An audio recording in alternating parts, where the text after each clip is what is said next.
This is Pet Life Radio. Let's talk pets.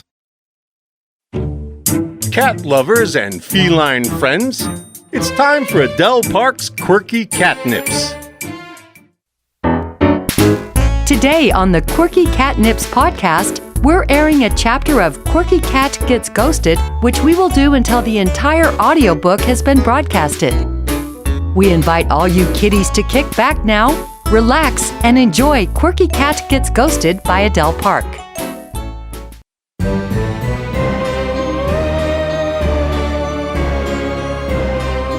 Audio Recording St. George presents Quirky Cat Gets Ghosted. Written, produced, and edited by Adele Park. Narrated by a full cast.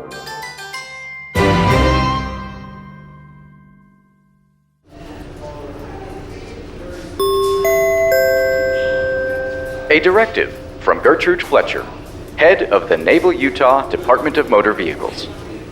Part 9.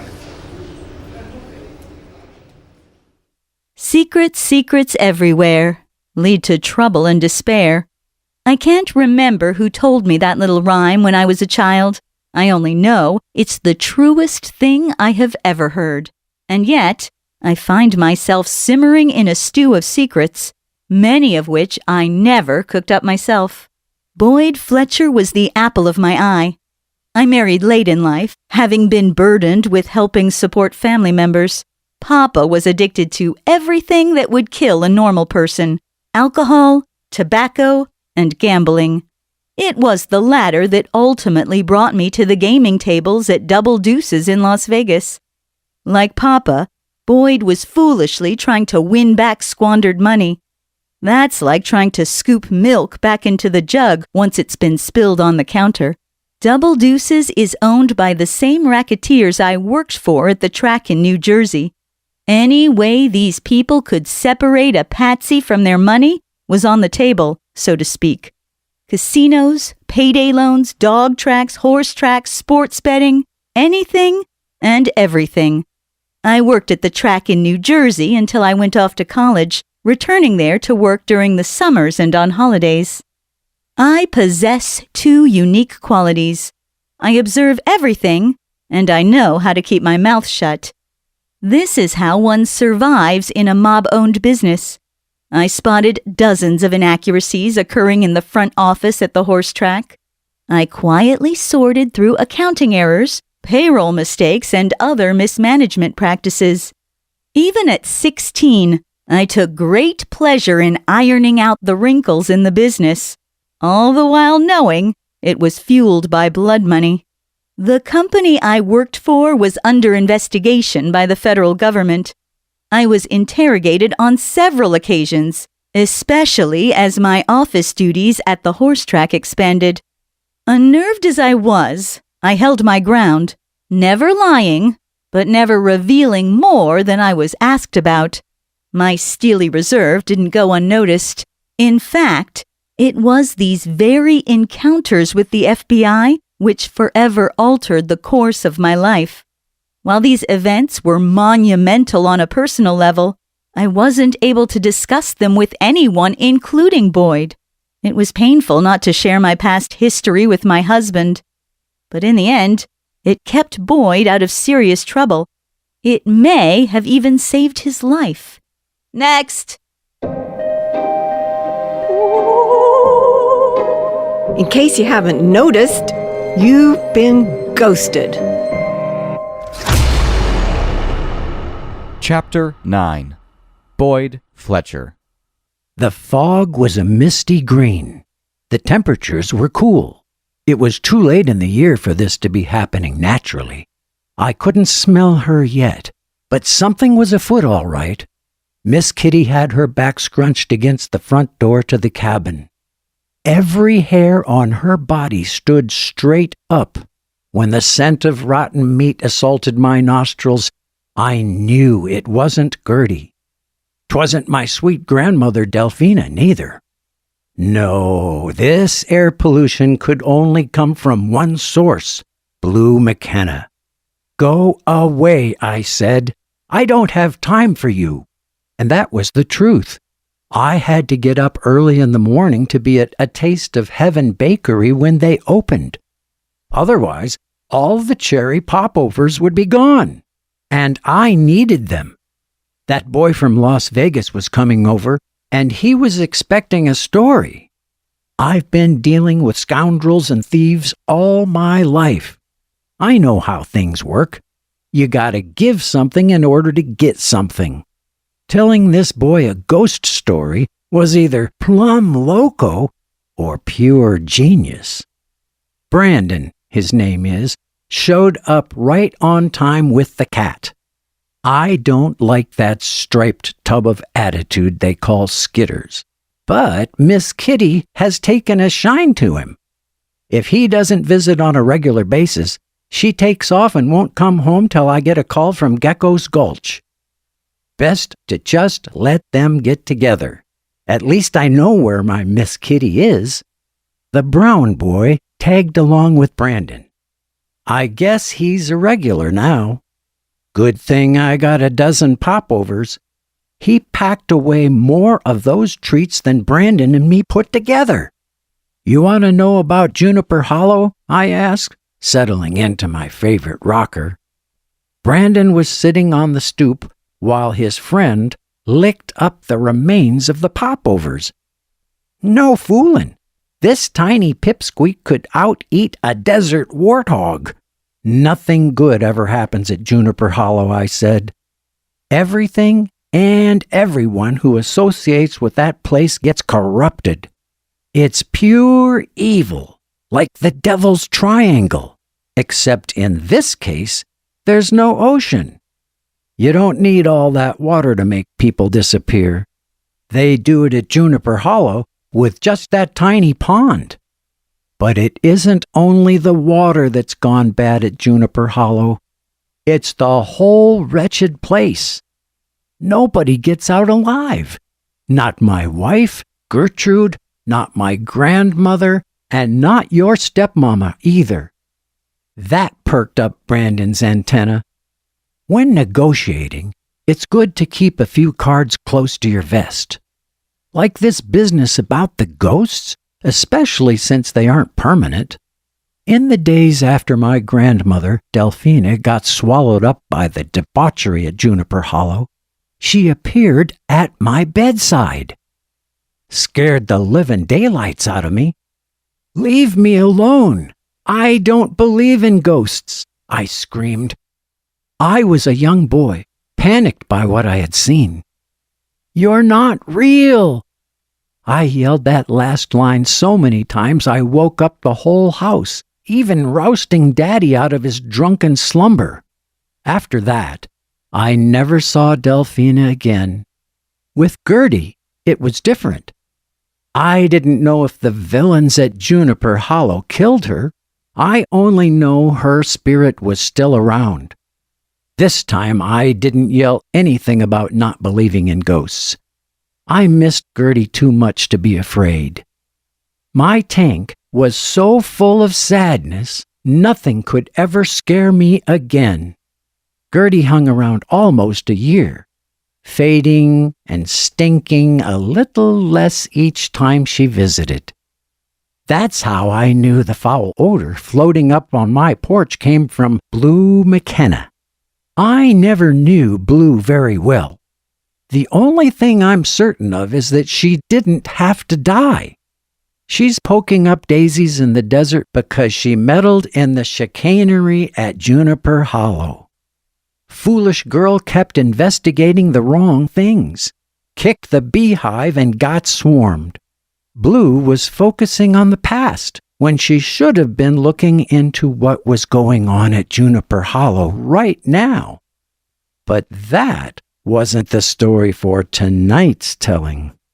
It doesn't matter what kind of fancy structure they build at Juniper Hollow. It always becomes a cabal of evil, I said.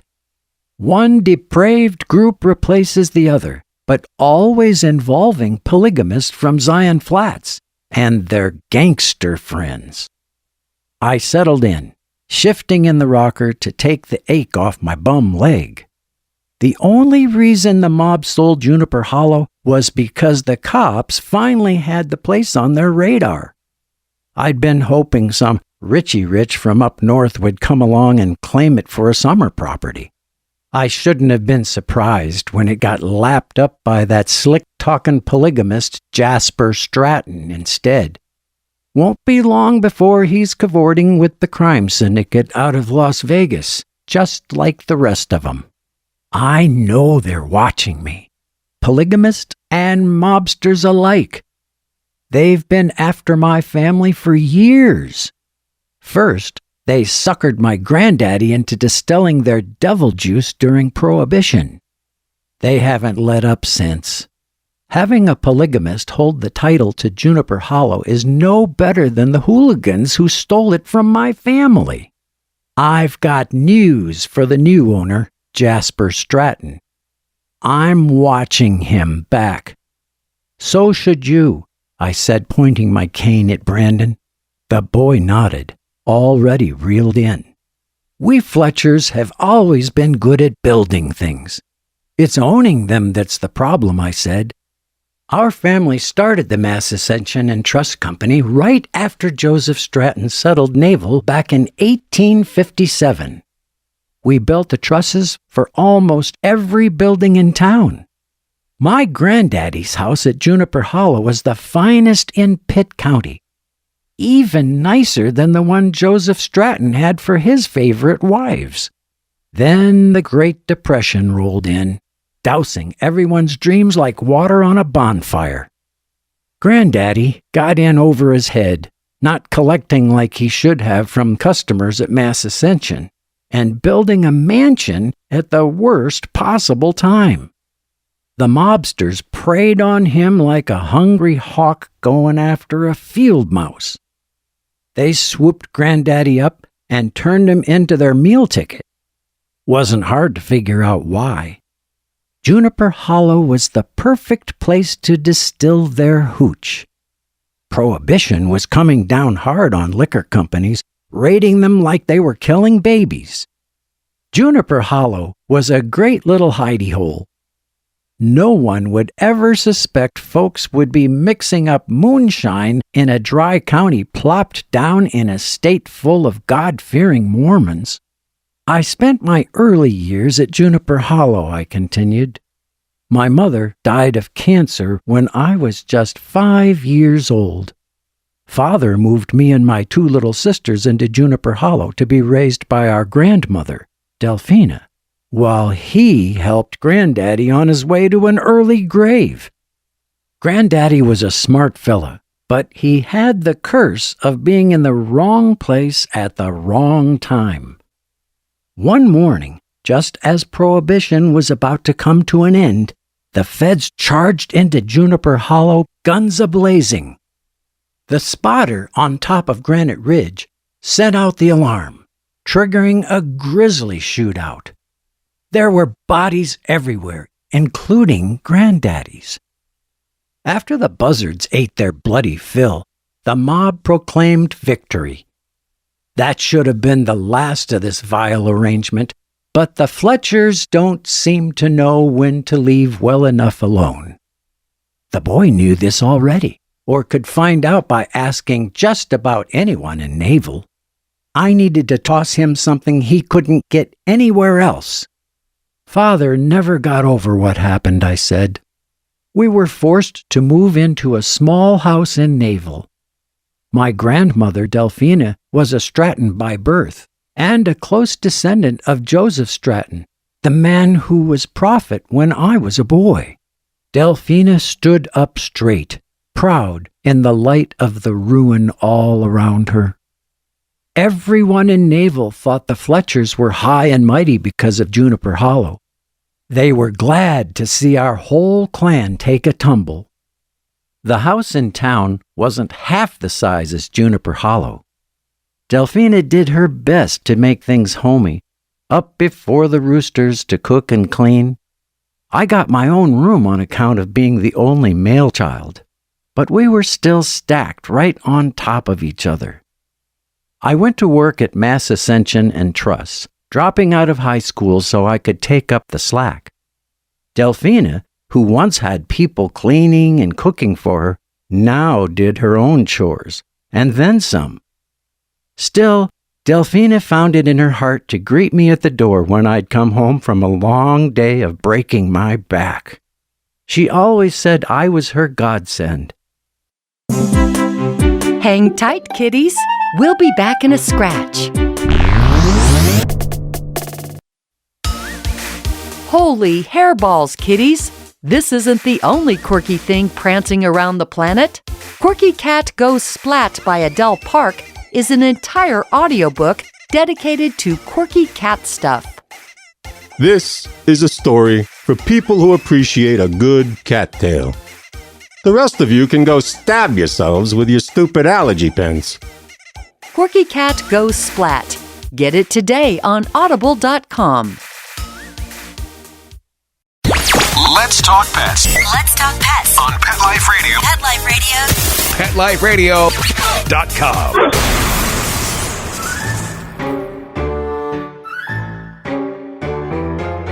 It hurt to tell this story, but if I was going to get this boy on my side, it had to be done. Father took to the bottle, swelling his life away. Liquor is the worst kind of sin. Cunning and cruel, I said. He couldn't unhinge himself from the gangsters at Juniper Hollow, sinking further and further into depravity. He borrowed money from the mob, then drank to try to forget what he'd done. Pure humiliation in a community like Naval, where alcohol is shamed and rejected. One night, the hooligans called in their note. No one in Naval locks their doors at night, so they walked right in and rousted Father and Delphina from sleep.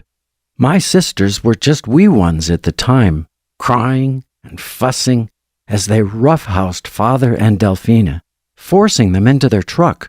One of them stayed behind, holding a gun on me and my weeping sisters. I will never forgive those degenerates for the fear they inflicted. I had to take a deep breath before I could go on. Father was taken to Juniper Hollow and beaten senseless.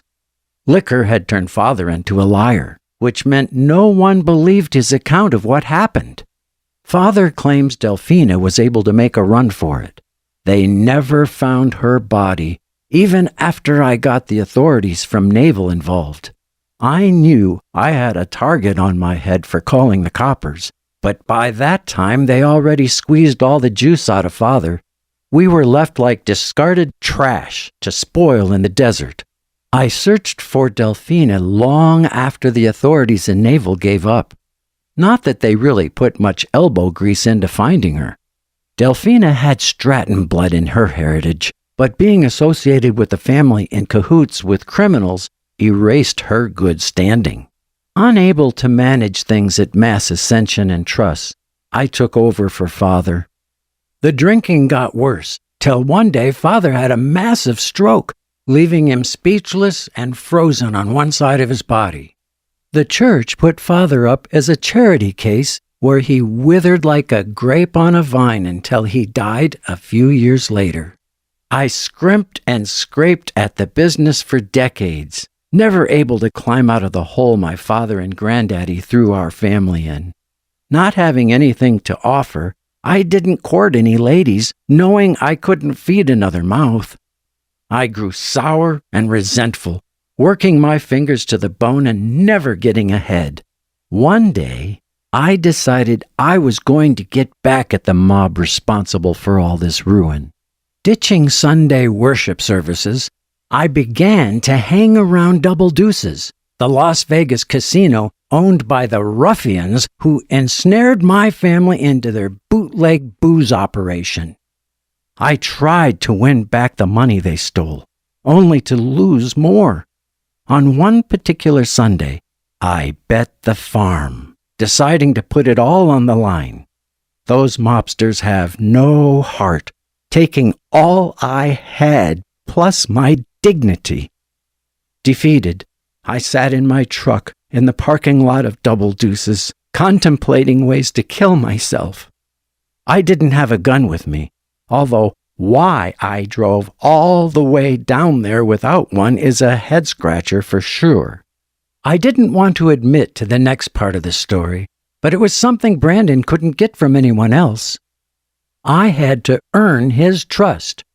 I'm not a man taken to crying, but there I sat, blubbering in the Las Vegas heat, I said. I was so eaten up by my own misery, at first I didn't hear the tapping on the window. Gracious God in heaven, I had given these mobsters everything I had. What did they want now? Go away, I shouted at the irksome window tapper. It was the lady who had robbed me at the blackjack table. I was about to drive off, but didn't, realizing I had nowhere to go. The annoying woman kept tapping. Finally, I rolled the window down and was about to lay into her, cursing all the damage done to me and my kin. The hand on my shoulder should have made me jump. If I had my wits about me, I would have viewed that gesture as a threat. Turns out it wasn't. It was my Gertie, there to warn me not to come back to the double deuces. Why not? I demanded. They killed my grandparents and brought shame to my entire family. I have nothing to lose. Let those bastards come after me. It'll save me the trouble of doing myself in. That's when I lost it. Years of working myself weary, only to wind up further in debt, was more than I could bear. Gertie said I should get a move on. Not wanting to die in the sweltering parking lot of the casino owned by the thieves who stole everything my family ever had, I rolled out. It wasn't until I was at the stoplight that I noticed the note Gertie had dropped into my lap, instructing me to meet at a coffee shop off the strip. Drinking coffee is a sin, but then so is making bathtub whiskey. I could tell those boys didn't give a hoot about drinking coffee. It isn't a sin in their spoiled existence, what with all their Starbucks and such. Continuing on with my tale, I said, I wasn't sure if I was walking into a trap, but thinking it would look better if I got murdered instead of taking my own life, I slinked into the nearly empty restaurant. Who knows? Maybe the authorities in Las Vegas wouldn't take too kindly to a mob killing. Taking a seat, I said yes when the waitress asked if I wanted coffee. It was bitter as hell, but that black brew woke me up in a way I'd never been before. Gertie came in a few minutes later, sliding into the booth next to me. I'd never been that close to a woman before who wasn't my sister or mother.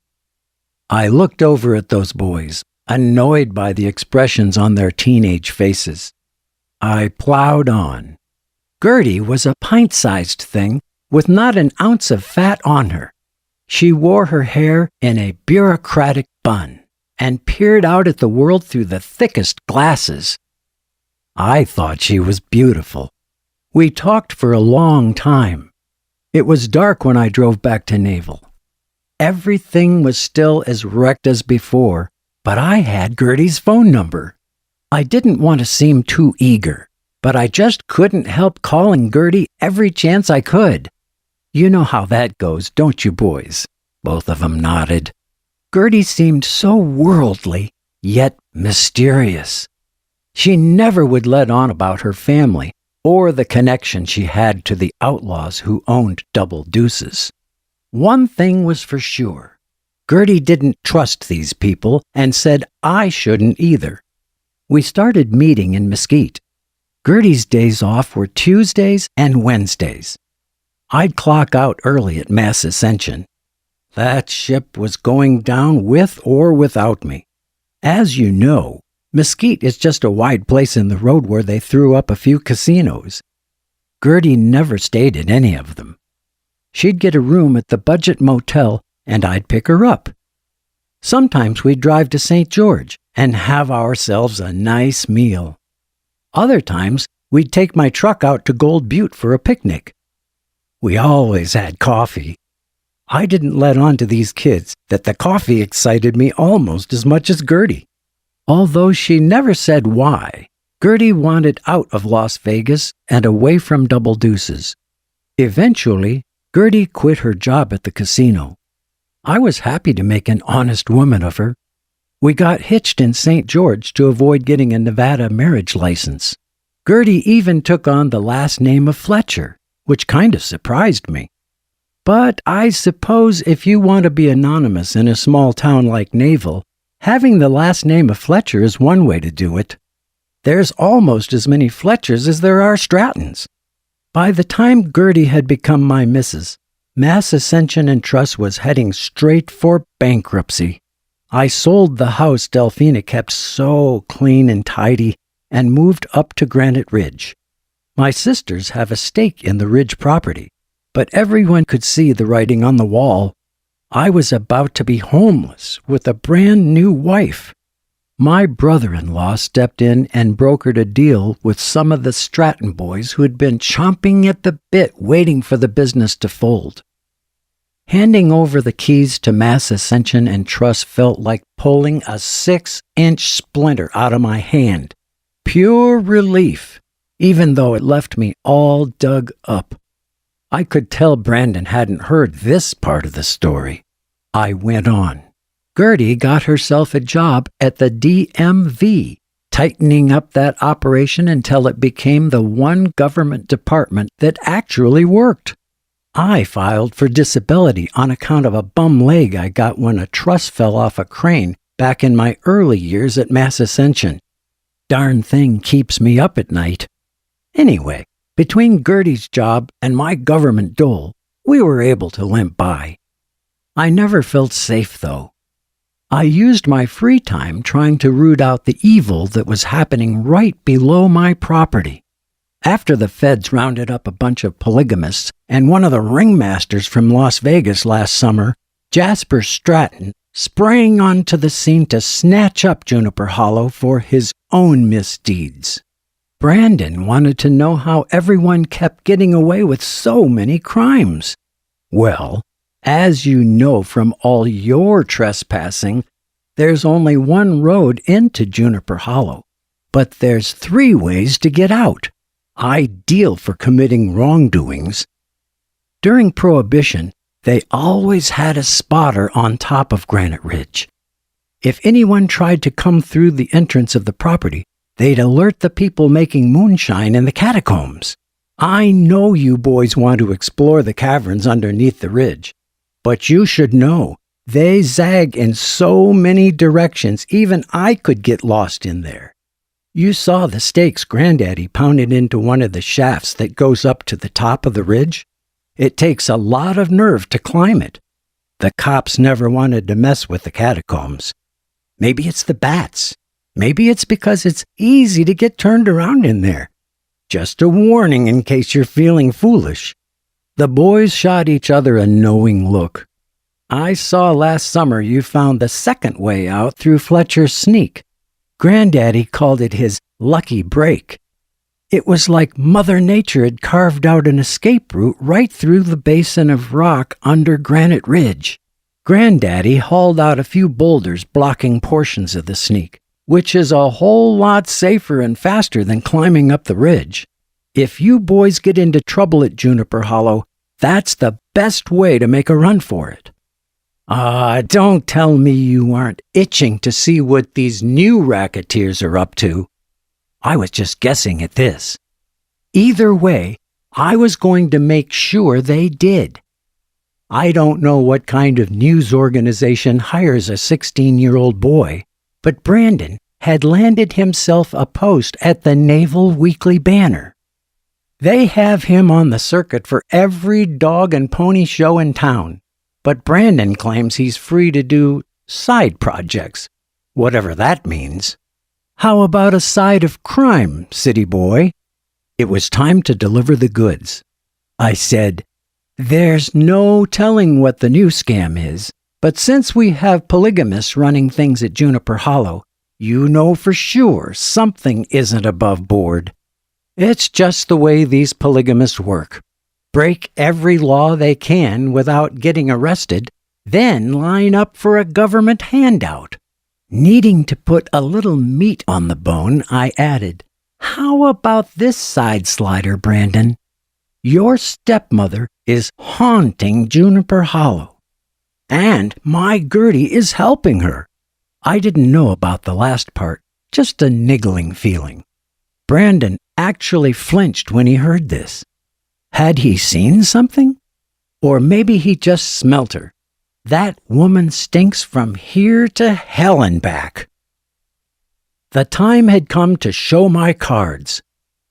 Did you know Blue was killed in the same exact spot as my Gertie? This time Brandon actually gagged. Even that hungry friend of his looked up from the phone he was holding.